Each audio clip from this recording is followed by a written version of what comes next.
2019년 6월 28일 오사카에서 열린 G20 정상회의에서 여러가지 의제들이 논의되었습니다. 오늘은 그 첫 번째로 디지털 경제에 대한 내용을 다뤄볼까 합니다. 인터넷을 통해 전 세계에 서비스를 제공하는 업체가 출현하면서 기존 과세 체계의 사각지대가 생기게 되었는데요. 핵심은 거대 IT 기업들이 각국에서 상당한 매출을 올리고 있음에도 불구하고 기존 세법의 사각지대를 이용하여 매출에 맞는 법인세 등을 납부하지 않고 있다는 불만이 여러 나라에서 나온 것입니다. 지금까지 구글, 페이스북, 아마존, 애플 등 글로벌 공룡 IT 기업이 어떻게 세금을 처리하고 있었던 것일까요? 이에 대한 내용을 좀 더 자세히 알아보겠습니다. 구독과 좋아요, 알림 설정도 부탁드립니다.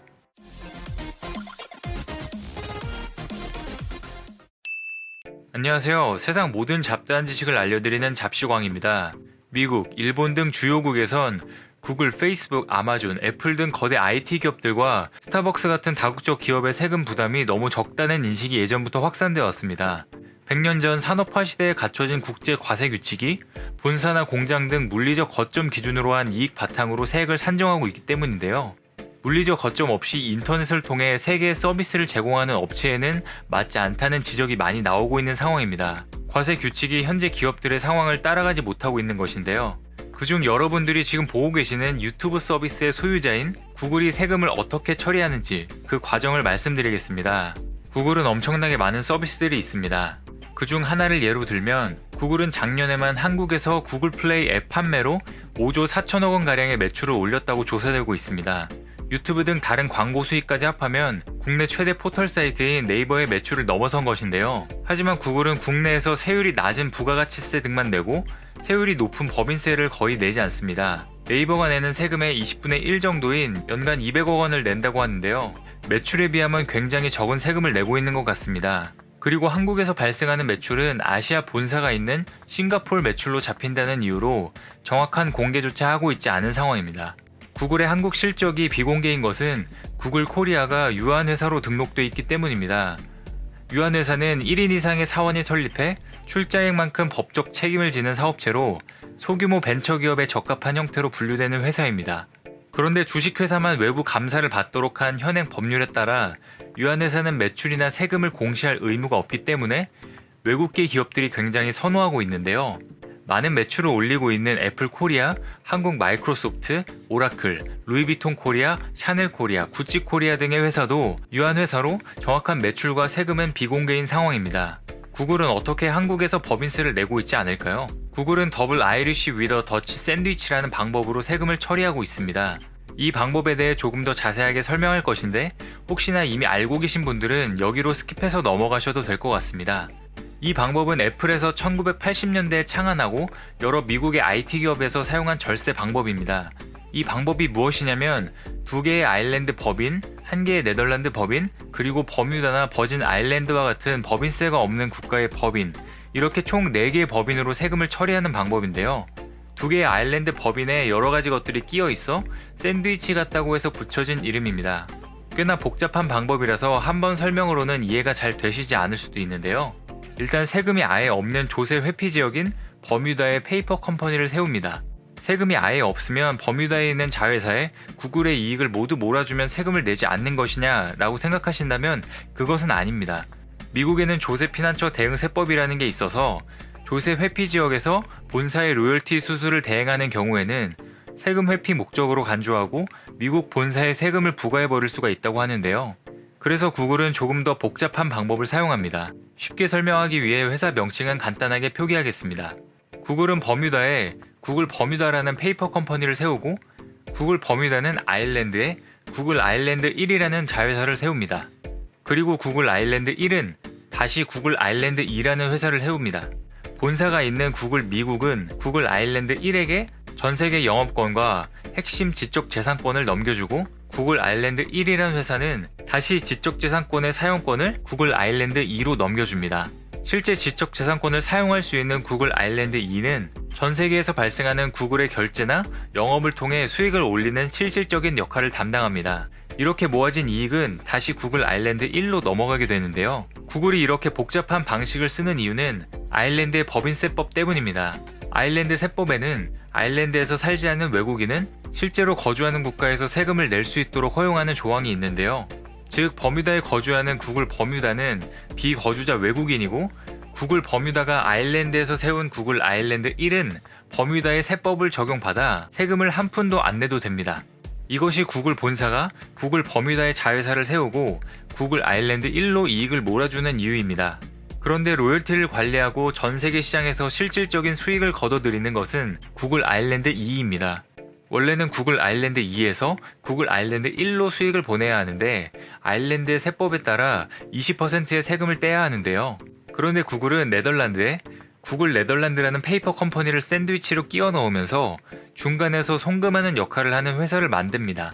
즉 구글 아일랜드 2에서 모든 돈을 구글 네덜란드로 보내고 구글 네덜란드가 다시 구글 아일랜드 1로 송금하는 방식입니다.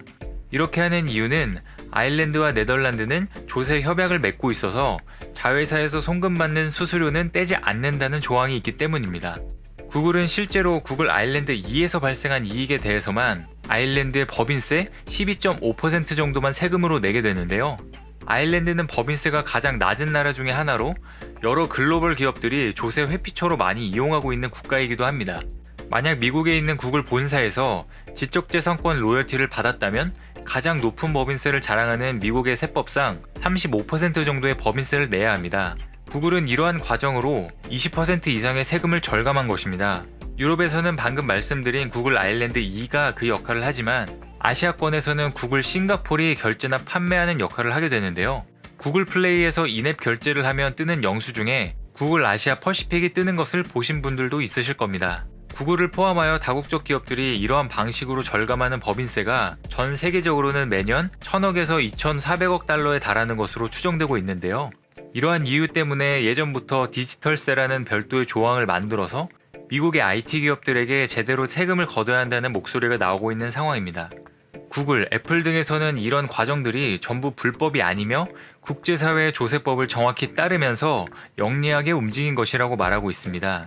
하지만 이번 G20에서 새로운 디지털 과세 기준을 만들기로 합의한 것인데요.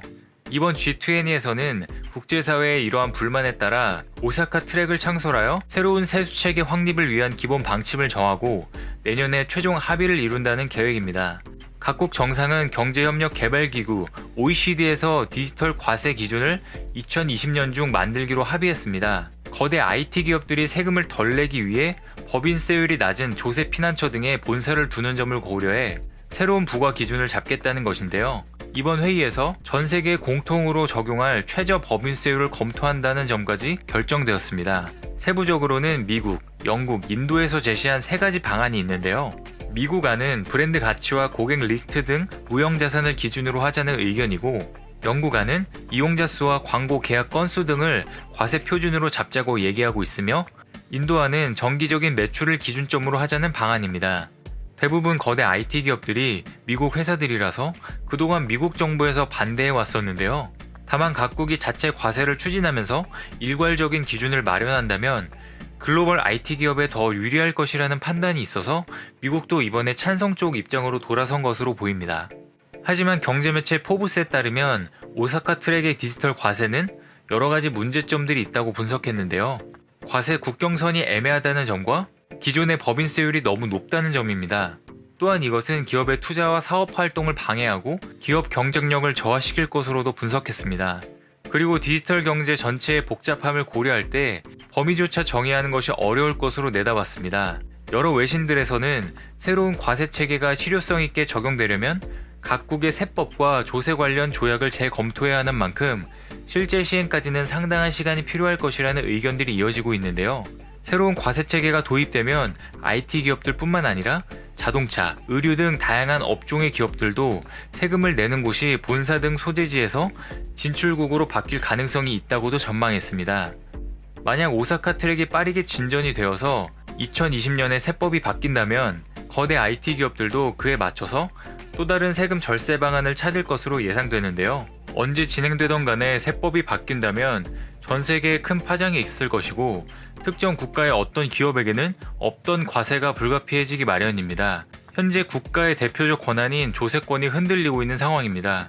이는 더 근본적으로 하나의 통합된 시장에 국가보다 힘이 세고 스마트한 글로벌 대기업들이 등장하는 현상을 어떻게 받아들이고 대처할지에 대한 논란이기도 합니다.